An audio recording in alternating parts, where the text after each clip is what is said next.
Welcome to r/Am I the Jerk, where Karen really loves Halloween, maybe even a little too much. My Karen neighbor is triggering my dog with her Halloween decor. I'm 22, male. My grandpa's neighbor is probably in her late 30s. I'm staying with him for a while because of a roommate situation. His property is a few acres and the neighbor's lot is similar. They're separated by trees. My grandpa has a dog, an old German Shepherd. The dog has become really sensitive to sounds lately. Here's the problem. The neighbor is a Halloween fanatic. My grandpa said she gets her Halloween decor up in late August, but the issue isn't the decorations, it's the soundscape. She's got this odd mix of sounds that includes a cluster of bangs that sounds like fireworks or gunshots, and it happens every so often. Given the distance between the homes, we shouldn't be able to hear any of it, yet she runs it from about 5 p.m. until 10 p.m. There aren't any trick-or-treaters in the area, the houses are too far apart and have long private driveways. So all of this is just for herself. My grandpa is too nice and conflict avoidant to say anything about it, but I feel so bad for the dog. After a day of the dog being triggered by the noises, I decided to go over and introduce myself. It was my first time meeting her, so I didn't want to immediately complain. I tried to build some rapport by making conversation. She was extremely chatty at first, asking a lot of questions about me, even trying to guess my ethnicity.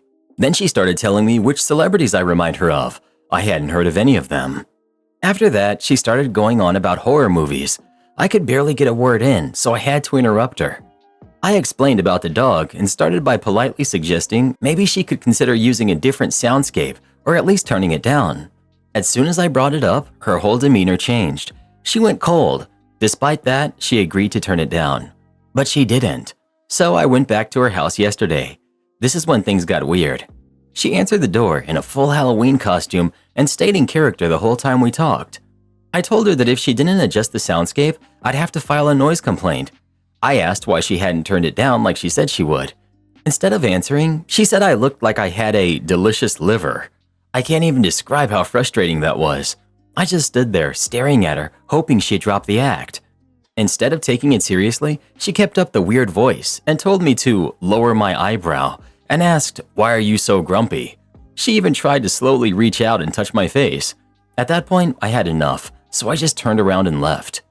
As I walked away, she was still in character. She said something after me, but I couldn't make it out exactly. When I got home, I made a noise complaint. The cops came out, took my statement, and then went over to talk to her. No more soundscape after that. Finally, peace and quiet. But today, she left a dead bird on my doorstep. My fiance set boundaries around what I can talk about with him. Is this healthy? My fiance and I have been dating for 4 years and have been engaged for 8 months.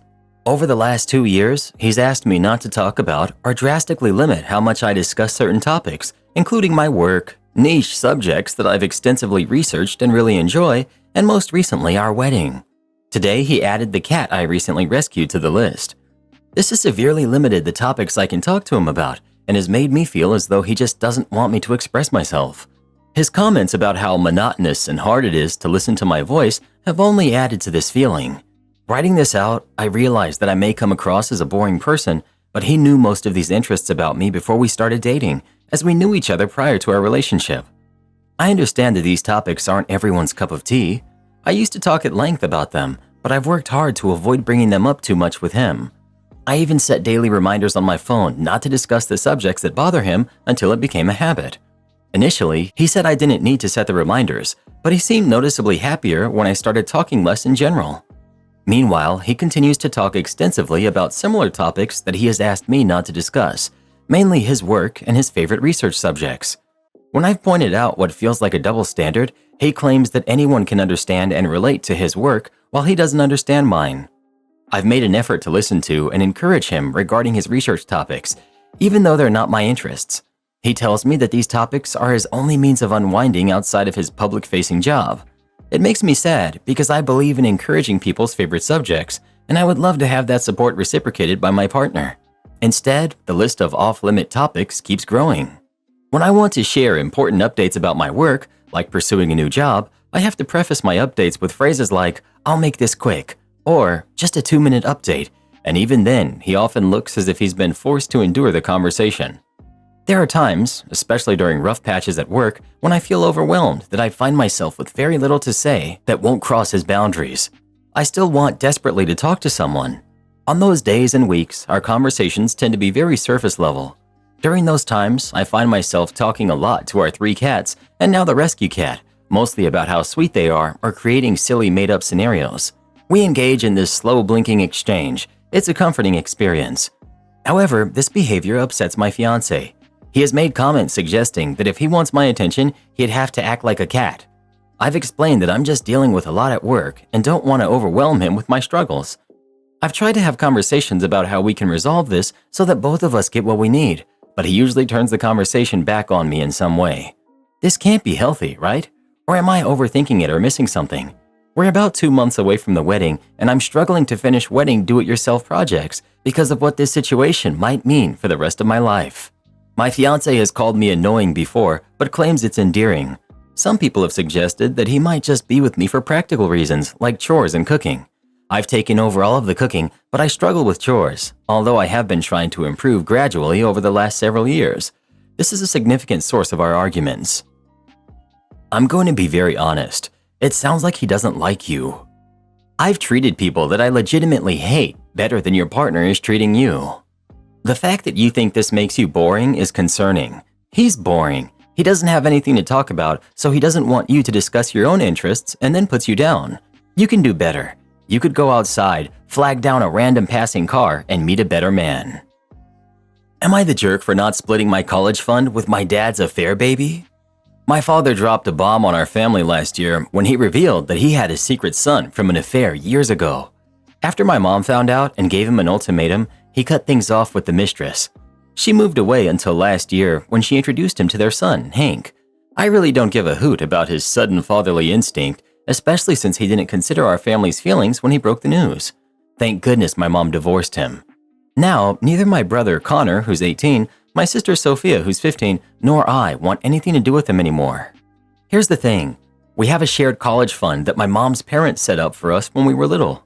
My parents contributed almost half of the money, and my maternal grandparents contributed the other half. After the divorce, the account remained under my mom's control. As far as I know, my dad stopped contributing to that account after the divorce. Last month, I found out that my dad has been harassing my mom because he wants to add Hank as a beneficiary to the college fund set up for my siblings and me. He claims that because Hank is his son, he's entitled to a share of the fund that he helped set up. My mom told him off, but now he's harassing her online and through their mutual acquaintances, accusing her of being heartless and cruel for taking her anger out on Hank.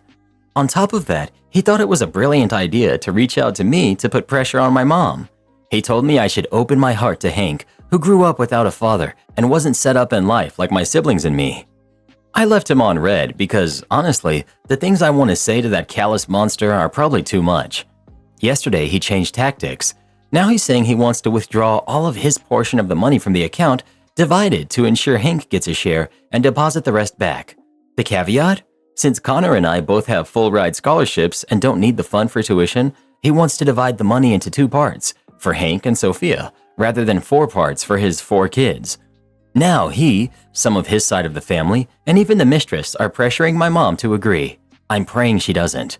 It makes me angry that we're being asked to split our money with my dad's affair kid. Yes, I don't need the money for school, but I will need it for the future. Same with Connor.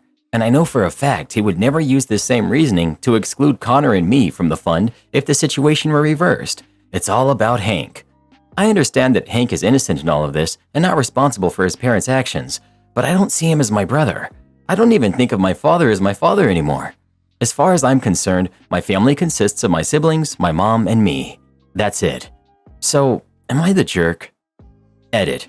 I'm 23 and Hank is 14. Not the jerk. He can deal with his crappy decisions. The divorce is finalized. He can't go back and change the terms now. Additionally, it sounds like he didn't put in most of the money. It sounds like at most he put in 25%. Either way, he no longer has any claim to it. He can take out loans for Hank. Here is all that matters. The court gave the money to your mom. Make sure she doesn't cave to pressure. If your dad gets any money from the account, it will be your mother's fault. Tell your dad he's free to take out as many loans as he needs to fund Hank's education. Am I the jerk for abruptly moving out because I can't stand my sister's pranks anymore? I'm 25 female, live with my sister who's 23 in a shared apartment. I had initially moved to this city for work and lived alone in a rental for 6 months. When my sister relocated to this city for a job, we decided to move somewhere between our offices. The lease is under her name because I sublet my previous place to a friend since I still had 6 months left on my contract. At first, the pranks were minimal and it didn't bother me so much. She would do things like hide my toothbrush or tickle my feet while I was sleeping. It was new because she never really pulled pranks when we were growing up, and at that point, it felt harmless. However, a few weeks ago, the pranks started escalating. She poured water on me while I was asleep just to see my reaction. She rearranged all my clothes, and it took me hours to clean it up. One time, she even lit a piece of cloth on fire and burst out laughing while I panicked. This wasn't funny to me anymore. It was stressful and felt dangerous. The final straw came last week. My sister showed our new neighbors, who hadn't met me yet, pictures of me and told them I was her stalker. She warned them to keep an eye out for me. A few days later, as I was walking to our door, the neighbors spotted me and must have assumed I was the stalker she described. Within minutes, 2 police officers were at my door, arresting me for breaking in because that's what the neighbors reported to them. I had to sit at the police station for hours until my sister came in to clear things up. I was furious. I just broke down crying. I couldn't take it anymore. I didn't feel safe in my own home. Yet my sister still thought it wasn't that big of a deal because I didn't really get arrested. The next day I called in sick to work. I waited for my sister to leave the apartment, packed my clothes, and checked into a hotel for the night. The following morning I came back to gather the rest of my belongings and whatever furniture I could fit into the car. Then I moved out. Right now I'm staying in my old apartment with my friend while I figure out my next steps. I texted my sister to let her know I was done and she could keep whatever I left behind. Now my sister is bombarding me with calls and texts. At first she was apologizing, crying, and saying she would stop. But when I didn't respond, she got hostile and started calling me a jerk for leaving. Today, my dad stepped in and called me. While he disagrees with her pranks, he thinks I shouldn't have left her high and dry, especially now that she's stuck paying rent alone. He said I could have at least given her a month's notice to get things in order. My sister insists I'm the jerk for putting her in this situation and making her finances suffer. Am I the jerk for just leaving without giving her a heads up? My dad thinks I should have handled it differently, but I'm not so sure anymore. Tell your dad she should have given you notice she was going to set you up for the neighbors to call the police on you. Time to mute them all. So glad your name wasn't on her lease. In my family, that sort of behavior is totally unacceptable and ended up no contact, literally for the rest of life. Am I the jerk for not making my fiance a list of things to do for our daughter? This morning, my fiance, 25 male, and I, 24 female, had a rather heated disagreement. While I was in the bathroom brushing my teeth and getting ready, my fiance placed our daughter in her high chair to watch a show and then spend the next 10 to 15 minutes scrolling through TikTok, completely ignoring her. When I came out and saw this, I immediately asked why he hadn't started making breakfast for her yet. His response was, "I was waiting to ask you what to make for her." Now, she's 1 year old, and she always has scrambled eggs on daycare days, like today. So I told him that was a lie. He knows what she eats by now. The comment sparked an argument between us. I vented about how he hardly helps with getting her or any of her belongings ready in the mornings, and how it was becoming overwhelming for me. Instead of addressing my concerns, he got frustrated and told me I needed to make him a list of what I wanted him to do for her each day. I refused, explaining that I didn't want to mother him too. As her father, he should already know the basics, like diaper changes, picking out her clothes, brushing her teeth, and prepping her daycare bottles. No one ever gives me a list. I just look around, think about what needs to be done, and do it. So I'm left wondering, am I the jerk for refusing to make him a list? Is it possible he has ADHD? My brother does, and he genuinely needs a list from his wife to stay on track. Maybe OP's partner actually needs help focusing on what to do. OP, he doesn't have ADHD, but I do, which is why I find it hard to understand his lack of initiative sometimes. My brain is always racing at 120 miles per hour. Weaponized incompetence. Honestly, this would be a deal breaker for me, so I'm definitely biased in my vote. Not the jerk. Update. To clarify, yes, we've been engaged since before our daughter was born, for those of you asking why I would still be engaged to him if he acted like this. I also want to mention that we're already seeing a couples counselor to help with some other minor issues, mainly involving in-laws. Our counselor explained the mental load concept to my fiance, and since then, there's been a huge improvement. He really flipped a switch and has started helping me out so much more, especially in the mornings. Honestly, he's a great guy with a big heart, just a little clueless sometimes, which is why I even posted in the first place. I wanted to see if I was alone and feeling frustrated by his behavior. Lastly, for those wondering if I'm some nagging, controlling wife, the answer is no. I didn't care what task he took off my plate, whether it was diaper changes or picking out her outfit. As long as things got done, I would have been fine. Thankfully, we're in a much better place now. Am I the jerk for wanting my son to give me back the family business he can't take over? I'm a 74-year-old man, and I have a son who's 47. Over 15 years ago, he got arrested for a DUI, and ever since, he's had a hard time finding steady employment. He has ADHD, is married, and they have 2 daughters. Years ago, I hired him to work in my small office-based business to give him a job and provide for his family. I've trained him, given him numerous chances to succeed, and even allowed him to hire several members of his wife's family and friends. Despite all of this, I'm still financially keeping the business afloat. His wife has a well-paying full-time job, and they bought a nearly $1 million house earlier this year. They also spend money quickly, enrolling their daughters in multiple travel sports that cost several $1,000s annually. I don't usually tell people how to spend their money, but I'm just trying to give some context. My son and I had an agreement that I would receive a percentage from any new clients I found, which I've managed to do myself. I've been running this business for over 50 years, and although I enjoy the work, being 74 is tough. I get tired and stressed easily, but working helps keep my mind sharp. Recently, my wife and I bought a small home, and my son came over to help move a fridge. During this visit, he started yelling and going off on me, accusing me of spending too much money from the business on things like our new home and hiring contractors to paint and install new flooring. He told me he would only give me $9,000 of the $36,000 payment that I'm owed. For context, my wife and I are on a fixed income. I was shocked by his behavior and told him to leave, but he had a huge outburst, going off and carrying on, which left me feeling stressed and upset.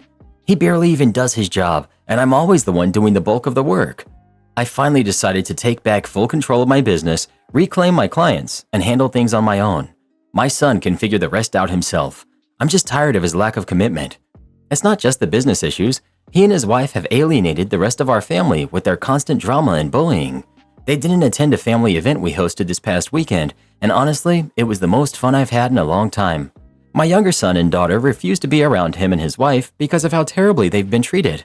My daughter hasn't attended a holiday gathering in 2 years because of them, but she finally came to the event this past weekend, and we all had a great time without their negativity. Am I the jerk to cut my son out of my business? Info.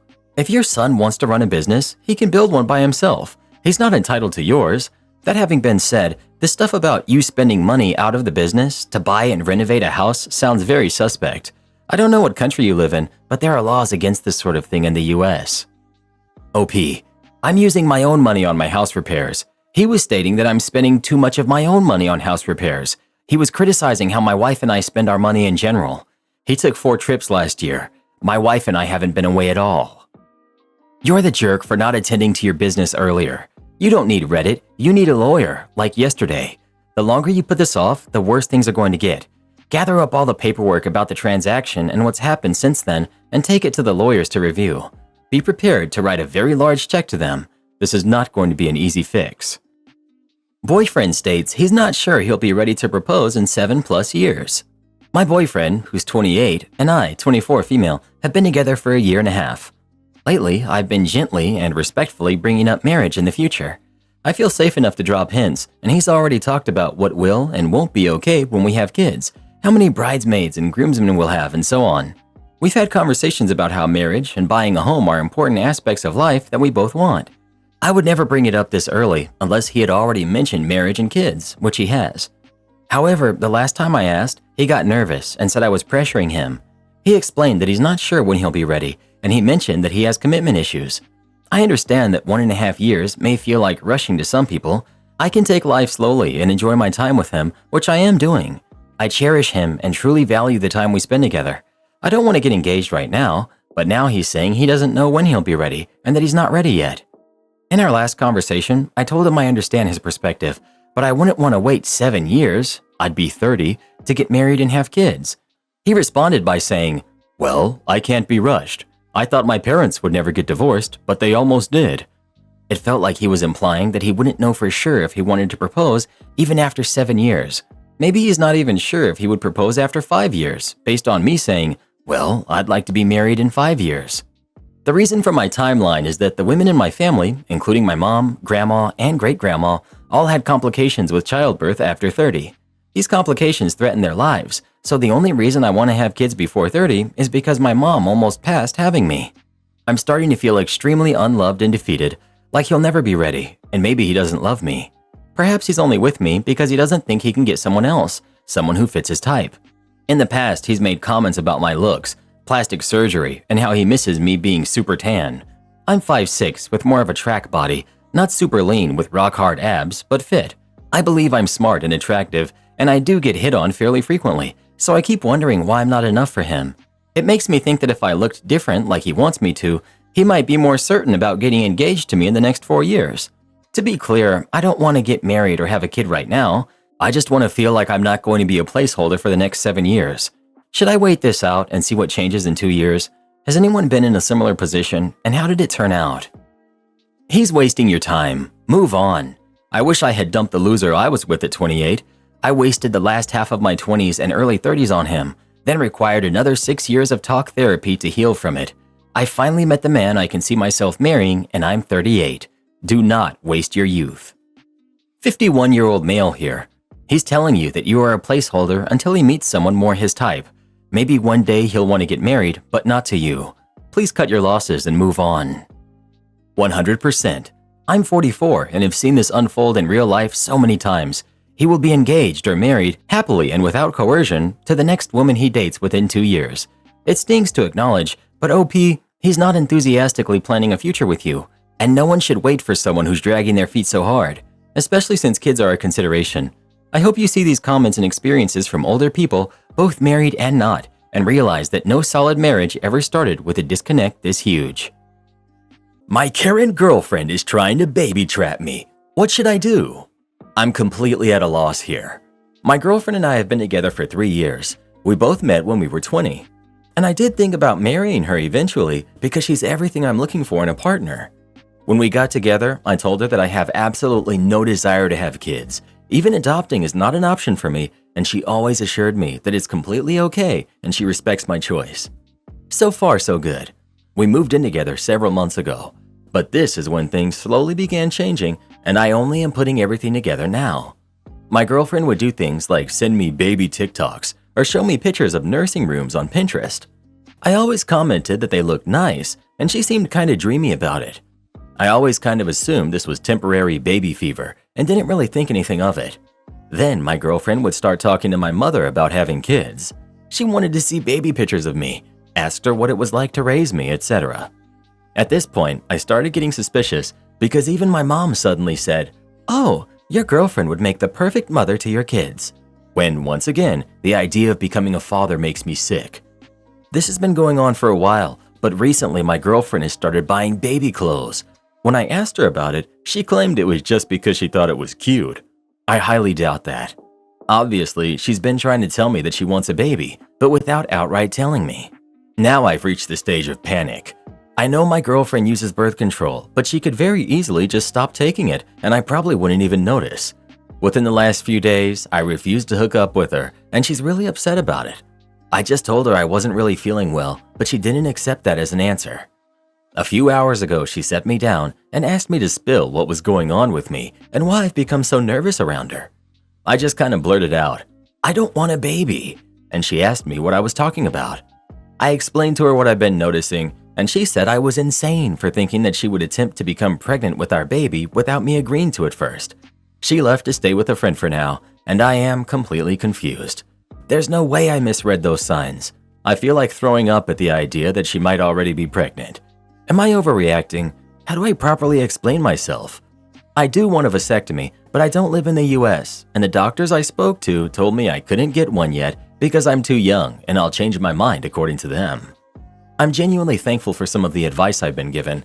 I really do love her, but kids is a deal breaker for me, and I will openly discuss that boundary with her again, and I think until then, I just can't do anything about the way I feel. I admit that I could have handled this differently, but I think my anxiety just took over, and I messed up an opportunity to have a normal conversation because I've been driving myself insane. I genuinely hope this isn't the end of our relationship. Surely the better conversation was, have you changed your mind on having kids? Because things I've noticed, rather than admitting you think she's trying to baby trap you, because that displays a level of distrust. I would presume the same though, as someone who isn't planning on kids doesn't need to be buying baby clothes. Give her time to calm down. Seriously, I feel as though she isn't upset that you caught her having changed her mind about wanting a baby. She's rightfully upset that you outright accused her of attempting to conceive without your okay, which is a pretty harsh accusation to throw out, even if you might suspect it. She's your girlfriend for goodness sake. Okay, this is going to upset everyone here, but I will tell you as if I were speaking to my own son. It's obvious what she is trying to do. Anybody with half a brain can see it. Now obviously it's not okay for her to do that, so you need to break up with her. Everyone here is telling you how wrong you were to accuse her of this, but that's because you're a guy. Guys can't do anything without Reddit crapping all over them. So please, for your own sake, leave this psycho before she tells you, "Babe, I have a surprise. I have no idea how it happened, but I'm pregnant." Let me tell you this way, if a man were trying to baby trap his girlfriend the way she's trying to do with you, Reddit would be flipping out, telling her to leave him. The only reason they are all excusing her actions and saying that you're overreacting is again, because you're a man. Am I the jerk for not telling my sister-in-law about the life insurance policy my brother left me? 7 years ago, my brother Alan made a seemingly rash decision to marry someone pretty suddenly, Jan. From very early on, they had issues that she often brought to everyone. This is not how the family operates, and if I'm being honest, she made everyone extremely uncomfortable multiple times by airing her grievances to anyone who would listen. Nothing major, no cheating or anything like that. Despite that, my family was warm to her because really it was Alan's life and decision. We accepted her and her kid from a previous relationship, and we were thrilled when they welcomed a kid together. I say I'm confident that, at the very least, Alan was leery of her because he called me out of the blue to remind me I was the beneficiary of his insurance policy and that he'd like me to use that money to create education funds for the kids. This conversation took place 2 years ago. Well, Alan passed in an accident about 3 months ago. Jan has continued to utilize the family for help, which is totally fine. I went through the process with a life insurance company and submitted all needed paperwork, and everything seemed fine. I 100% intend to abide by Alan's wishes. Everything was okay with Jan until recently. Recently, Jan started acting outwardly hostile, accusing my and Alan's mother of stealing Alan's money. Jan, likely with the urging and help of a third party, went digging into information about life insurance and learned that there is a policy, though she could not get additional info as she's not the beneficiary. This appears to be where and when she decided to start acting hostile. She is outwardly confrontational to my mom, not me. I attempted to sit down with Jan and explain things with the help of a translator, believing that perhaps a language barrier and a lack of understanding of how these things work were creating problems. She's not originally from here. She went off screaming about how she's his wife and the money is hers and my mother is stealing from her. I tried to explain that my mother has nothing to do with this and I'm not stealing anything. She wants to hear none of it and seems to waffle between my mother forced my brother to make her the beneficiary, she's not on it, and there was no beneficiary, there is. She also does not find it acceptable that this money will be going towards the kids' educational needs. I don't understand why. She stormed off. I was mortified by her behavior. I left, apologized to the translator, and haven't attempted to speak with her again, although I've seen the kids for already scheduled events. So, am I the jerk for not sharing this information with her initially? ETA. Several people have mentioned Jan perhaps being concerned about finances. Her finances are fine. Additional funds have been dispersed to her and will continue to be. The kids are in no danger, and nor is she. I think you just found the reason why your brother made you the beneficiary and didn't tell her. Not the jerk. If your brother felt she needed to know, he would have told her. If your brother had wanted his wife to know about the insurance policy, he would have told her. He had years to tell her. If your brother had wanted and trusted his wife with the money, he would have made her the beneficiary. Okay, so your sister-in-law isn't happy. Well, that sucks for her. Not the jerk, and do what your brother wanted. His widow sounds greedy and volatile. Don't let her get her hands on that money. You know, she could just be glad that her husband was looking to secure his kid's education in case something happened to him. Am I the jerk for not quitting my job to help care for my husband's parents like I did for mine? I'm done with this. I figured I could just delete the post, but I figured it would be locked soon anyway, so let me leave my 2 cents. My mental health matters. I am not sorry for putting my mental health before others. I'm good to no one if I'm stressed and broken. Also, for those saying I'm selfish because I want money to enjoy what I want, ask yourself this. How quickly would you get depressed if you worked and got your check, but it went boof and had nothing to show for it? No one with a straight face can say that that's a good feeling, nor is that feeling good for your mental health. Life is unfair, but as many said, I'm not required to burn myself to keep another person warm. I should also not be ashamed for my career choice, since if that is the case, how many posters complaining about my career choice make six figures? Are all of your failures because you're not making big money? Being selfish is not inherently wrong. That's how we protect ourselves, and I will continue to do so. I do feel for my husband, but he made a choice, and he should not fault me for not making the same.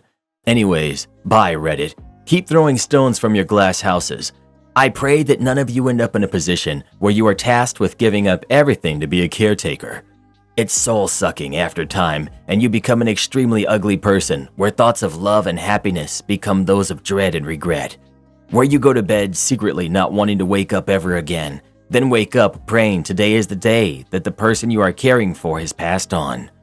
I wish I had someone suggest I put my father in a nursing home. I wish my husband had given me a logical response like I've given him instead of an emotional one. Life is way too short to spend it doing something that makes you miserable. Our healthcare system sucks. I understand my husband's view. I get his mindset that a nursing home does not make things easier, just a different type of difficulty. I get all of that, but he has to understand I already gave up many years of not enjoying life and will not go through that again. Are you in the US? Tell your husband to contact social services and ask them if there's any resources. Some places have adult daycare where they can go all day and then come home late afternoon or evening. Some states also offer a Medicaid waiver called the Home and Community-Based Waiver that provides so many hours of in-home care. In my state, some people get 40 hours. It's cheaper to keep people out of a nursing home, but social services can help your husband determine if that's an option.